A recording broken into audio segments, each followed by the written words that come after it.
Hello friends, welcome to शिक्षक prep. तो friends, हम सीटेट एग्ज़ाम की प्रिपरेशन कर रहे हैं और अभी हमारी सीडीपी की सीरीज़ चल रही है। तो इस सीरीज़ को कंटिन्यू करते हुए आज हमारी क्लास नंबर 22 है।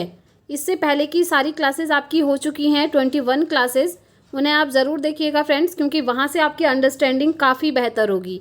तो चलिए स्टार्ट करते हैं आज की क्लास। और हर क्लास की तरह previous year question paper discuss करेंगे, साथ में जो आपका थ्योरी वाला पोर्शन है उसको भी कवर अप करते हुए चलेंगे। और फ्रेंड्स, अगर आप सीटेट का पेड नोट्स लेना चाहते हैं तो स्क्रीन पर आपको एक व्हाट्सअप नंबर दिख रहा होगा, इस पर आप मैसेज करके नोट्स को परचेज़ कर सकते हैं। तो चलिए स्टार्ट करते हैं आज की क्लास। और आज की क्लास का सबसे पहला क्वेश्चन है आपके सामने। जीन पियाजे के नैतिक विकास सिद्धांत के अनुसार 10 वर्ष से अधिक आयु के बच्चे किस प्रकार की नैतिकता प्रदर्शित करते हैं। जीन पियाजे के अनुसार 10 वर्ष ये कह रहा है 10 वर्ष से अधिक आयु के बच्चे, ठीक है, यानी कि 10+। तो आपको बताना है किस प्रकार की नैतिकता प्रदर्शित करते हैं। पहला है बाहरी सत्ता पर आधारित, दूसरा है स्वायत्तता पर आधारित, तीसरा है विद्यालय पर आधारित और चौथा है परिवार पर आधारित। तो इसका राइट आंसर क्या होगा? इसका राइट आंसर होगा फ्रेंड्स स्वायत्तता पर आधारित, ठीक है। सेकंड ऑप्शन इसका बिल्कुल सही होगा। देखिए, जीन पियाजे बहुत इंपॉर्टेंट टॉपिक है, इनसे हमेशा आपके क्वेश्चन बनते हैं 2 से 3 क्वेश्चन सीडीपी में। ध्यान रखिएगा, एक तो आपका वो जो स्टेजेस इन्होंने बताई हैं एसपीसीएफ मैंने आपको ट्रिक से याद करवाई थी, वो अच्छे से पढ़ लीजिएगा, इनका सीक्वेंस पता होना चाहिए, ठीक है। साथ ही साथ इनका जो इन्होंने थ्योरी दी थी उसका नाम भी कभी कभी सिंपली ऐसे ही पूछ लिया जाता है कि जीन पियाजे ने निम्नलिखित में से कौन सा सिद्धांत दिया था। तो वहाँ पर बहुत सारे सिद्धांत का नाम होगा, आपको याद रखना है। इन्होंने संज्ञानात्मक विकास का सिद्धांत दिया था, ठीक है, यानी कि कॉग्निटिव डेवलपमेंट थ्योरी दी थी। तो इसका राइट आंसर क्या है? इसका राइट आंसर है ऑप्शन सेकंड। तो ये जो अदर चीज़ें मैंने आपको बताई, इन्हें भी आप ध्यान रखेंगे फ्रेंड्स, क्योंकि सीटेट में इनसे भी पूछा जाता है। नेक्स्ट क्वेश्चन है, सीखने की सूझ के सिद्धांत की शैक्षिक उपयोगिता निम्न में से किसमें नहीं है? किसमें नहीं है पूछी है, ठीक है। चलिए, पहला ऑप्शन है, इस सिद्धांत का प्रयोग कठिन विषयों जैसे गणित, भौतिक शास्त्र तथा विज्ञान के अन्य विषयों के लिए अत्यंत उपयोगी है। ये तो यहाँ पर सही है, ठीक है। नेक्स्ट है, यह सिद्धांत समय पर सीखने पर अधिक बल नहीं देता। ऐसा नहीं है फ्रेंड्स, ये जो सिद्धांत है ना, ये समय पर सीखने पर बल देता है, इसीलिए ये इसका राइट आंसर हो जाएगा, क्योंकि ये कह रहा है कि शैक्षिक उपयोगिता किसमें नहीं है, तो इस वाले में ही नहीं है, इसलिए सेकंड ऑप्शन इसका राइट हो जाएगा, ठीक है। नेक्स्ट ऑप्शन देखिए, इस सिद्धांत के अनुसार अंतःदृष्टि का उपयोग बालक तभी कर सकता है जबकि उसे संपूर्ण परिस्थिति का ज्ञान हो। जी हाँ, ये भी इसमें कहा जाता है। और ये सिद्धांत पाठ्यक्रम के विभिन्न विषयों को समग्र करने पर बल देता है, ये भी सही है। लेकिन ये जो कह रहा है कि समय पर सीखने पर अधिक बल नहीं देता, तो ये यहाँ पर सही नहीं है, इसीलिए यही ऑप्शन यहाँ पर सही हो जाएगा। आगे बढ़ते हैं नेक्स्ट क्वेश्चन की तरफ। बहुत से टेलीविज़न विज्ञापनों में पुरुष महिलाओं को उनकी रूढ़िवादी भूमिकाओं में दर्शाते हैं। एक अध्यापिका को अपनी कक्षा में इस विषय पर किस प्रकार चर्चा करनी चाहिए, ठीक है। आप जानते हैं रूढ़िवादी भूमिकाएं क्या होती हैं। जब पहले ज़माने में लड़के और लड़कियों में भेदभाव किया जाता था, लड़कों से कहा जाता था कि वो ऑफिस जाकर पैसे कमाएंगे, लड़कियों से कहा जाएगा कि वो किचन में रहेंगी और घर को संभालेंगी, उनका काम है बच्चे संभालना, किचन संभालना, ये सारी चीज़ें पहले तक होती थी, अब तो नहीं होती हैं, आप भी जानते हैं, जो कि होनी भी नहीं चाहिए। ये रूढ़िवादी धारणाएं समाज ने बनाई होती हैं, ठीक है। तो इसको यहाँ पर कह रहा है कि ये दर्शाते हैं, तो अध्यापिका को अपनी क्लासरूम में इसके लिए क्या करना चाहिए। पहला है, वह उन्हें उन विज्ञापनों में दिए गए वक्तव्यों को उनके ज्यों के त्यों स्वरूप यानी कि फेस वैल्यू पर स्वीकार करने को प्रोत्साहित करे, यानी कि जो रूढ़िवादी धारणाएं दिख रही हैं उसी को दिखाए और उसी को एक्सेप्ट करने को कहे, तो नहीं, ये सही नहीं होगा, ठीक है। नेक्स्ट है, वह उन्हें इन विज्ञापन को आलोचनात्मक दृष्टि से विश्लेषण कर किसी तार्किक निर्णय पर पहुंचने के लिए प्रोत्साहित करें। जी हाँ, ये यहाँ पर सही है। फिर भी अदर ऑप्शन देखेंगे, उन्हें विज्ञापन में दिए गए तथ्यों के आधार पर निर्णय लेने के लिए प्रोत्साहित करें, नहीं। वह छात्रों को विज्ञापन में दिए गए पुरुष महिला व्यवहार को अनुकरण करने के लिए कहें, यानी कि जैसा उसमें हो रहा है आप भी वैसा ही करो। ये सब नेगेटिव चीज़ें हैं, ठीक है। इसमें राइट क्या होगा? राइट सिर्फ ये होगा कि ये जो विज्ञापन है उनको आलोचनात्मक दृष्टि से बच्चे क्या करें, उनका विश्लेषण करें, बच्चे उसका एनालिसिस करें, आलोचना करें, उसका प्लस माइनस सारी चीज़ें देखें, ऐसा क्यों दिया गया है सारा, ताकि वो लास्ट में किसी तार्किक निर्णय पर पहुंच सके, यानी कि लॉजिकल डिसीजन होना चाहिए। ऐसा नहीं है कि जो रूढ़िवादी भूमिकाएं दिखाई हैं बस बच्चे उसी को देख रहे हैं और मान ले रहे हैं, नहीं, उनका अपना ओपिनियन होना चाहिए और वो तभी हो पाएगा जब वो उसको एनालाइज कर पाएंगे, समझ पाएंगे। ठीक है, तो इसीलिए सेकंड ऑप्शन इसका राइट हो जाएगा। आगे बढ़ते हैं नेक्स्ट क्वेश्चन की तरफ। कथन दिया है और उसका कारण दिया है आपको। कथन है फ्रेंड्स, मानव अपने पूरे जीवन काल के दौरान गत्यात्मक और संज्ञानात्मक क्षेत्रों में नई चीज़ें सीखने और स्मरण रखने के योग्य है। ठीक है, हाँ ये तो सही है। नेक्स्ट है, इसका कारण क्या है कि एक गंभीर रूप से पीड़ित बचपन के परिणामों को बाद के वर्षों में आसानी से बदला जा सकता है। देखिए ये यहाँ पर सही नहीं है। कभी कभी क्या होता है, बचपन में हमारे साथ कोई एक ऐसा इंसिडेंट होता है जो हमें बाद तक भी याद रहता है, हमें बहुत बड़े होने तक याद रहता है। आप लोगों के साथ भी अगर कभी बचपन में कोई इंसिडेंट हुआ है, हो सकता है कोई पॉजिटिव हो या फिर कोई नेगेटिव इंसिडेंट, कोई घटना हुई हो, वो चीज़ें हमारे दिमाग में फिट हो जाती हैं बड़े होने तक। अभी भी वो चीज़ें हमें याद रहती हैं कि बचपन में ऐसा हुआ था, ये चीज़ हमने देखी थी, ये हमारे सामने हुआ था। तो ये जो घटनाएं हुई होती हैं ना, ये कह रहा है कि बाद के वर्षों में आसानी से उसको आप बदल सकते हैं, तो बदल नहीं सकते हैं। ठीक है, वो चीज़ें हमारे दिमाग में बैठ जाती हैं, उन्हें आप ना बदल सकते हैं और ना ही भूल सकते हैं। तो इसीलिए हम कहेंगे कि ये कारण यहाँ पर गलत है, लेकिन जो कथन है वो सही है फ्रेंड्स, क्योंकि ये कह रहा है मानव अपने पूरे जीवन काल के दौरान गत्यात्मक और संज्ञानात्मक क्षेत्रों में नई चीज़ें सीखने और स्मरण रखने के योग्य है। यानी कि पूरे जीवन भर बच्चा जो है, एक व्यक्ति जो है, वो अपने दिमाग का यूज़ कर सकता है। संज्ञान मतलब क्या होता है, हमारा दिमाग, हमारा ब्रेन।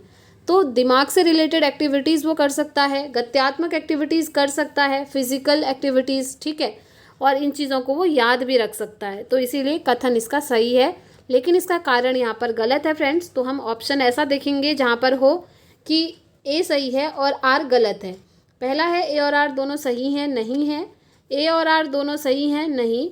ये कह रहा है ए सही है लेकिन आर गलत है। जी हाँ, यही हमारा राइट आंसर हो जाएगा। ठीक है, कथन तो सही है लेकिन जो कारण आर दिया है वो यहाँ पर गलत है। चलिए आगे बढ़ते हैं नेक्स्ट क्वेश्चन की तरफ। आप एक ऐसी कक्षा में पढ़ा रहे हैं जहाँ बालक बोलचाल में बहुत सी भाषाओं का प्रयोग करते हैं। निम्न में से कौन सी समस्या आपके कक्षा मिश्रण को प्रभावित कर सकती है। यहाँ पर कह रहे हैं कि बोलचाल में बहुत सी भाषाओं का प्रयोग करते हैं बच्चे, तो इससे प्रॉब्लम क्या हो सकती है, प्रॉब्लम आपसे पूछी है। पहला है उच्चारण में व्यक्तीकरण की परेशानी होगी, शब्दों के लेन देन की परेशानी होगी, वाक्यों में कठिनाई की परेशानी होगी, या उपरोक्त सभी की परेशानी होगी। तो देखिए यहाँ पर क्या है कि बोलचाल में बहुत सी भाषाओं का अगर प्रयोग हो रहा है तो ये सारी ही चीज़ें होंगी। सबसे पहले उच्चारण में व्यक्तीकरण की प्रॉब्लम आएगी। जी हाँ, क्योंकि हर किसी का जो उच्चारण है, हर बच्चे का प्रोनाउंसिएशन है वो अलग अलग होगा व्यक्तिगत तौर पर। ठीक है, क्योंकि हर बच्चा अलग अलग तरीके से बोल रहा है तो प्रोनाउंसिएशन सभी का अलग अलग होगा। शब्दों के लेन देन में भी परेशानी होगी, कोई बच्चा किसी शब्द को किसी तरीके से बोलेगा तो दूसरा किसी और ही तरीके से बोल रहा होगा। नेक्स्ट है वाक्यों में कठिनाई भी होगी। जी हाँ, इसीलिए हम कहेंगे इसका राइट आंसर ऑप्शन 4 हो जाएगा। उपरोक्त सभी तरह की कठिनाइयाँ यहाँ पर होंगी। आगे बढ़ते हैं नेक्स्ट क्वेश्चन की तरफ। नेक्स्ट क्वेश्चन है आपके सामने, स्कूलों में बच्चों की असफलता के लिए निम्नलिखित में से कौन से कारक जिम्मेदार हैं। यानी कि बच्चा असफल हो रहा है, बच्चों को चीज़ें समझ में नहीं आ रही हैं। ठीक है, तो उसके लिए क्या क्या रीज़न हो सकते हैं, रीज़न आपसे पूछे हैं। पहला है भय और उत्कंठा। बिल्कुल सही बात है, अगर हमें किसी चीज़ से भय लग रहा है, डर लग रहा है, तो ऑब्वियसली हम असफल तो होंगे ही। ठीक है, तो सबसे पहले चीज़ों को सीखने से पहले अपने मन का जो भय है, डर है, उसको ख़त्म किया जाना चाहिए। तो इसीलिए ये तो सही है। नेक्स्ट है ऊब और उलझन, यानी कि आपको बोझ लग रहा है पढ़ना, आप ऊब चुके हैं, आप बोर हो चुके हैं, तो ये भी आपका असफलता का कारण है। नेक्स्ट है अप्रासंगिक पाठ्यचर्या। ऐसी पाठ्यचर्या है, ऐसा सिलेबस है, ऐसा करिकुलम बनाया गया है जो कि प्रासंगिक नहीं है। यानी कि जैसे आप 4th क्लास में है, आप 4th क्लास में पढ़ते हैं, लेकिन उसके अंदर जो कंटेंट डाला हुआ है वो 6th क्लास के लेवल का है, तो वो 4th क्लास के बच्चे के लिए प्रासंगिक नहीं हुआ। ठीक है, तो इसीलिए ये भी बच्चे के असफलता का कारण हुआ। नेक्स्ट है असंदर्भित शिक्षा शास्त्र। जी हाँ, जो आप पढ़ा रहे हैं वो संदर्भित नहीं है, कॉन्टेक्स्ट में नहीं है। जैसे आप कोई टॉपिक पढ़ा रहे हैं, टॉपिक कुछ और चल रहा है लेकिन आप किसी अलग ही तरीके से उसको एक्सप्लेन कर रहे हैं, उसके कॉन्टेक्स्ट में आप उसको नहीं पढ़ा रहे हैं, तो ये भी बच्चे की असफलता का कारण है। ठीक है, इसीलिए हम कहेंगे यहाँ पर ये चारों ही सही हो जाएंगे फ्रेंड्स। ऑप्शन 1, 2, 3 और 4 ये चारों ही बच्चे के असफलता के लिए जिम्मेदार हैं। अब देखते हैं, ये यहाँ पर दिया हुआ है ऑप्शन 4, ये राइट हो जाएगा। ऑप्शन 1, 2, 3 और 4 यहाँ पर चारों सही हैं। आगे बढ़ते हैं नेक्स्ट क्वेश्चन की तरफ। किसी भी प्रकार के ज्ञान के प्रति हमारी अभिवृत्ति कैसी होनी चाहिए? हमारी अभिवृत्ति कैसी होनी चाहिए बताइए। पहला है अनुभाषिक प्रमाण के आधार पर विज्ञान द्वारा प्रमाणित को स्वीकार करना। जी हाँ, ये तो सही है यहाँ पर कि हर चीज़ को आप तब स्वीकार करें जब वो विज्ञान के द्वारा प्रमाणित किया गया हो। ठीक है, यानी कि वो वैलिड होना चाहिए, उसके पीछे कोई रीज़न होना चाहिए। जैसे आपसे कोई कुछ भी कह देता है कि बच्चों ऐसा काम मत करो, अब उन्होंने कह तो दिया मत करो, बच्चे के दिमाग में आएगा कि मुझसे आखिर ऐसा कहा क्यों जा रहा है, क्यों मत करो, इससे क्या होगा, उसके पीछे का रीज़न क्या है, उसका प्रमाण क्या है, ये चीज़ें हमारे दिमाग में आनी चाहिए। ठीक है, ऐसी अभिवृत्ति हमारी होनी चाहिए। ऐसी नहीं होनी चाहिए कि कोई कुछ भी कह दे रहा है और हम ऐसे ही मान ले रहे हैं, सिर्फ इसलिए मान रहे हैं क्योंकि सामने वाला कह रहा है। नहीं, उसके पीछे का रीज़न, उसके पीछे का लॉजिक जानने की आपको कोशिश करनी चाहिए। ठीक है, तो ये ऑप्शन तो सही है।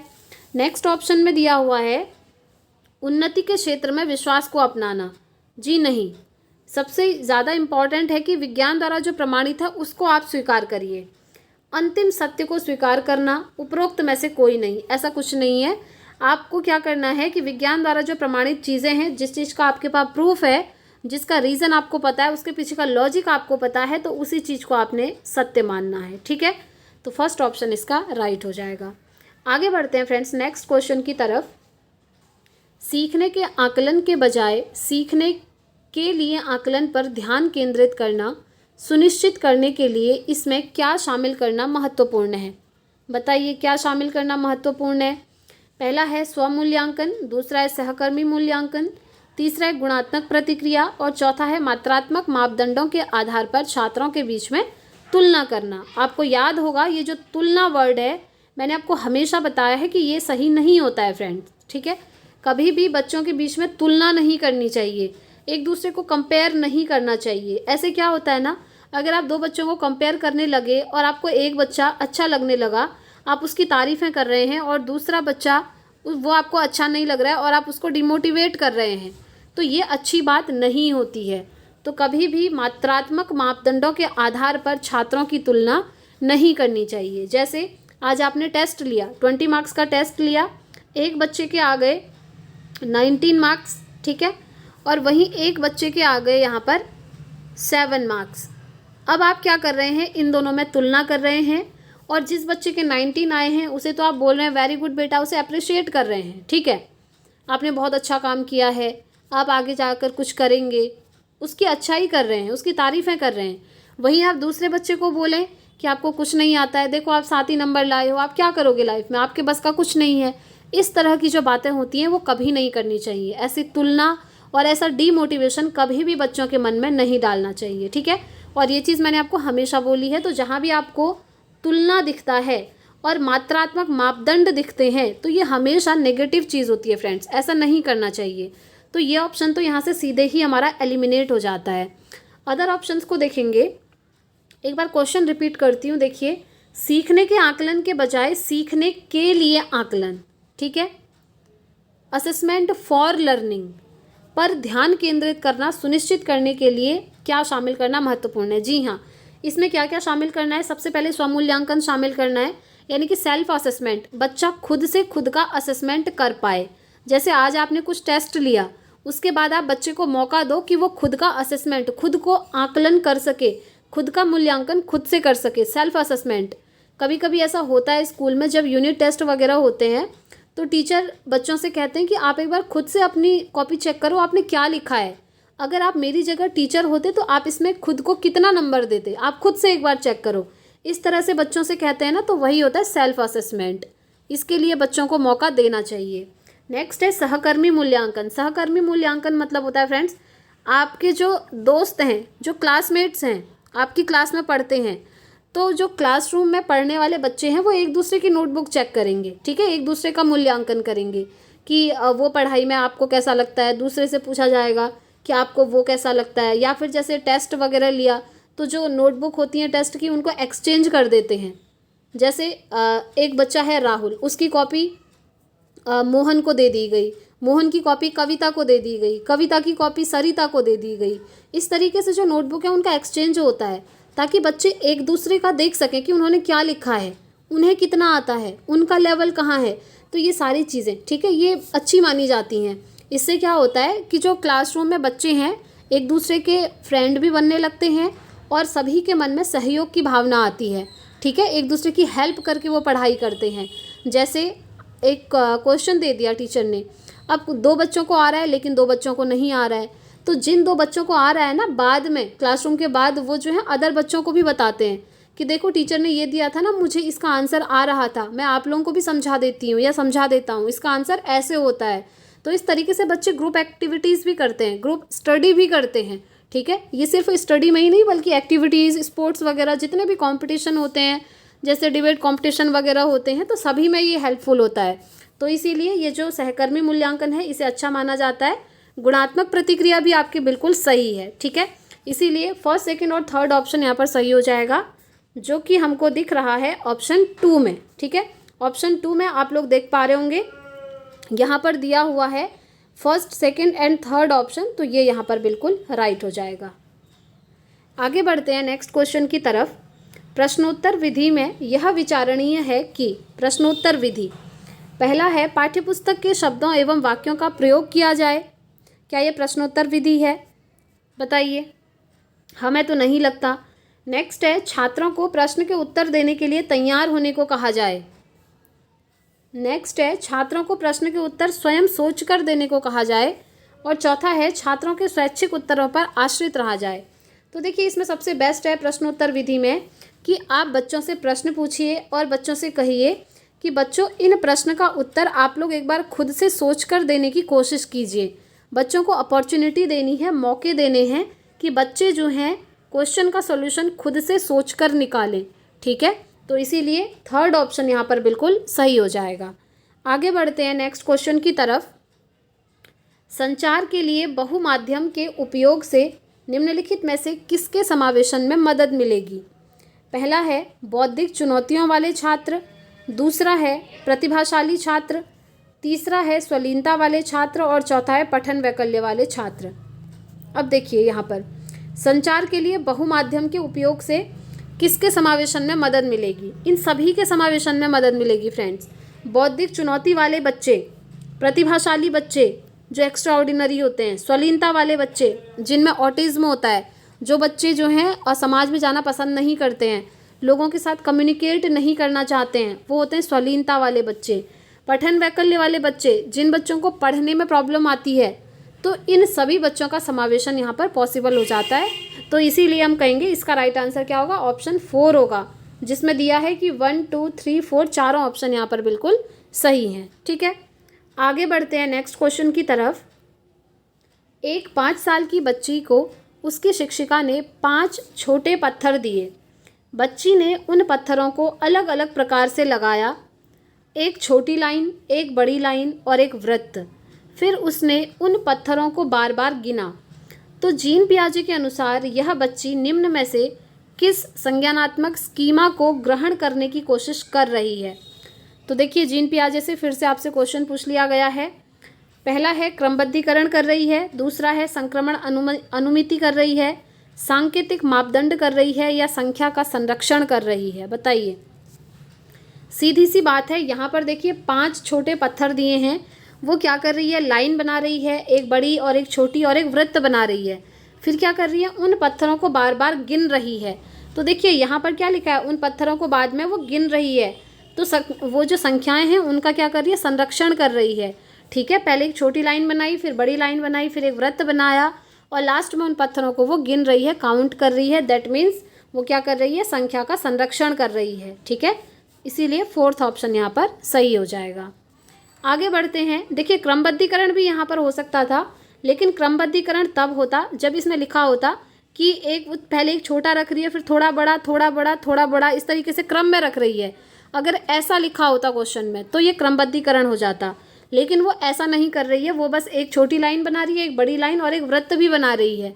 तो इसमें क्रमबद्धीकरण नहीं होगा बल्कि संख्याओं का संरक्षण होगा। ठीक है, तो फोर्थ ऑप्शन यहाँ पर बिल्कुल सही हो जाएगा। आगे बढ़ते हैं नेक्स्ट क्वेश्चन की तरफ। मूर्ति कक्षा 4 का विद्यार्थी है। पठन के संदर्भ में वह केवल उतना ही पढ़ पाता है जितना किसी कक्षा 1 के विद्यार्थी का स्तर होता है। अब देखिए, मूर्ति पढ़ता है क्लास 4 में, लेकिन अगर उसको कुछ पढ़ने को दिया जाए तो वो क्लास 1 के विद्यार्थी के जैसा पढ़ता है। तो मूर्ति को ध्वनि का मिलान करने, शब्दों की वर्तनी तथा पठन में भी कठिनाई आती है। तो मूर्ति निम्नलिखित में से किसके लक्षण प्रदर्शित कर रहा है? देखिए, ऊपर लिख दिया गया है कि उसको पढ़ने में प्रॉब्लम आ रही है, शुद्ध वर्तनी नहीं हो रही है, सही तरीके से मिलान करके नहीं पढ़ रहा है। और अगर उसको पढ़ने में प्रॉब्लम आएगी तो क्या होगा? अभी ऊपर क्वेश्चन में आया था ना, ये देखिए मैं आपको दिखाना चाहूँगी। यहाँ पर ये पठन वैकल्य वाले छात्र, यहाँ पर मैंने आपको बोला था ये ऐसे छात्र होते हैं जिनको पढ़ने में प्रॉब्लम आती है।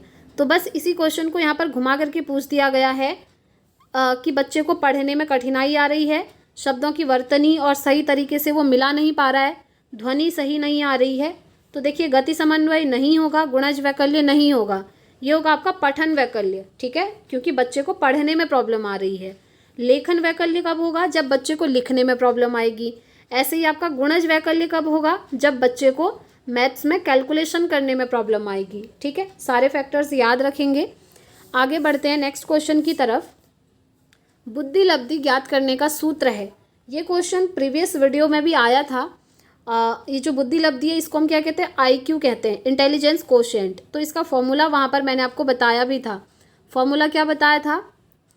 MA/CA × 100। याद रखेंगे, नोट कर लीजिए। IQ का फॉर्मूला होता है MA/CA × 100। अब ये MA क्या है? MA है मेंटल एज, जिसको हम कहते हैं मानसिक आयु। CA होता है आपका क्रोनोलॉजिकल एज, यानी कि वास्तविक आयु। ठीक है, तो ये हो गया मानसिक आयु बट्टे वास्तविक आयु मल्टीप्लाई बाय 100। ध्यान रखना है। तो ये आपको कहाँ दिख रहा है? ऑप्शन 3 में दिख रहा है। बुद्धि लब्धि इक्वल टू मानसिक आयु बट्टे वास्तविक आयु इंटू 100। तो ये फॉर्मूला है, सिंपल सा, आपसे कई बार पूछा गया है, इसे आप याद रखेंगे। ठीक है, और इससे ना कभी कभी एक छोटा सा न्यूमेरिकल भी बन जाता है।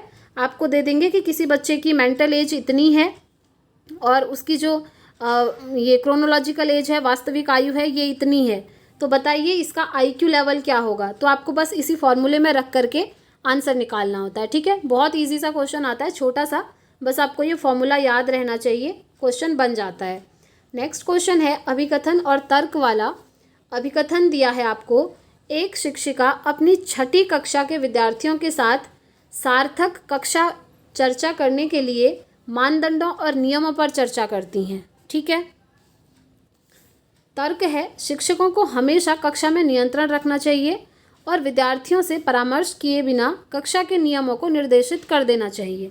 देखिए कितनी नेगेटिव चीज़ें नहीं लिखी हैं। आपको नहीं लग रहा कि नेगेटिव चीज़ें लिखी गई हैं? देखिए, अभिकथन की बात करें तो इसमें कह रहा है कि शिक्षिका जो है अपनी 6ठी कक्षा के विद्यार्थियों के साथ सार्थक कक्षा चर्चा कर रही है। मतलब जो कक्षा चर्चा हो रही है वो सार्थक है, सही है। ठीक है, इसके लिए मानदंड और नियमों पर चर्चा करती है। जी हाँ, ये चीज़ तो की जा सकती है, बच्चों के साथ नियम मानदंड इन पर चर्चा करिए, अभिकथन तो सही है। लेकिन तर्क यहाँ पर गलत है फ्रेंड्स, और बहुत ही बिग वाला नेगेटिव है। कैसे है? देखिए, सबसे पहले तो कह रहे हैं कि कक्षा को नियंत्रण में रखना चाहिए। मतलब आप क्लासरूम को कंट्रोल करना चाहते हैं, और आप जानते हैं कभी भी क्लास को कंट्रोल नहीं करना चाहिए। कंट्रोल कैसे किया जाता है क्लास को? बच्चों को डांट करके, बच्चों को मार पीट करके, बच्चों को धमका करके, ऐसे होता है क्लास में कंट्रोल, नियंत्रण, जो कि बहुत ही ज़्यादा गलत होता है। आगे लिखा है कि विद्यार्थियों से परामर्श किए बिना कक्षा के नियमों को आप निर्धारित कर रहे हैं। ऐसा नहीं करना चाहिए, विद्यार्थियों के साथ डिस्कशन करना ज़रूरी है। ठीक है, तो इसीलिए हम कहेंगे तर्क यहाँ पर बिल्कुल गलत है, लेकिन अभिकथन सही है। अब देखते हैं, ए सही है और आर गलत है वाला ऑप्शन, तो वो आपको 3rd ऑप्शन में दिख रहा है। अभिकथन ए सही है लेकिन तर्क आर यहाँ पर गलत है, इसीलिए यही ऑप्शन यहाँ पर राइट हो जाएगा। आगे बढ़ते हैं, नेक्स्ट क्वेश्चन है, ये आपको याद रखना होगा एज इट इज़। क्वेश्चन है, राष्ट्रीय शिक्षा नीति 1986 के अनुसार शिक्षा पर निवेश कुल राष्ट्रीय उत्पादन का प्रतिशत होना चाहिए। कितना होना चाहिए? तो ये होना चाहिए फ्रेंड्स 6%। ठीक है, तो फर्स्ट ऑप्शन इसका राइट होगा। ये क्वेश्चन आपको एज इट इज़ ऐसे ही याद रखना है। तो फ्रेंड्स आज की क्लास के सारे क्वेश्चंस यहाँ पर कंप्लीट होते हैं। आपको क्लास कैसी लगी कमेंट करके ज़रूर बताइएगा। और अगर आप लोगों को नोट्स लेना होगा तो स्क्रीन पर दिए हुए नंबर पर आप व्हाट्सअप करके नोट्स को परचेज़ कर सकते हैं। साथ ही साथ फ्रेंड्स हमारी जो हिंदी पेडागोजी की सीरीज़ है वो हमारी कंप्लीट हो चुकी है और ये हिंदी पेडागोजी की हमने थ्योरी वाली सीरीज़ करी है। बिलीव मी फ्रेंड्स, अगर आप पूरी ये प्लेलिस्ट देख लेते हैं ना, ज़्यादा वीडियोज़ नहीं है, ओनली 15 वीडियोज़ हैं। अगर आप इतना करके जाते हैं तो बिलीव मी आप हिंदी पेडागोजी में बहुत अच्छा स्कोर करके आएंगे और आपको कहीं से भी उसके बाद हिंदी पेडागोजी पढ़ने की ज़रूरत नहीं पड़ेगी। ठीक है, इसी वीडियो के नीचे डिस्क्रिप्शन बॉक्स में सारी क्लासेस का लिंक दिया है, आप चाहें तो वहाँ से कोई भी क्लासेस को देख सकते हैं। तो फ्रेंड्स आज की क्लास में इतना ही रखते हैं। अब हम मिलेंगे इसी टाइम पर डेली इवनिंग में सीटेट की क्लास के साथ। Thanks for watching.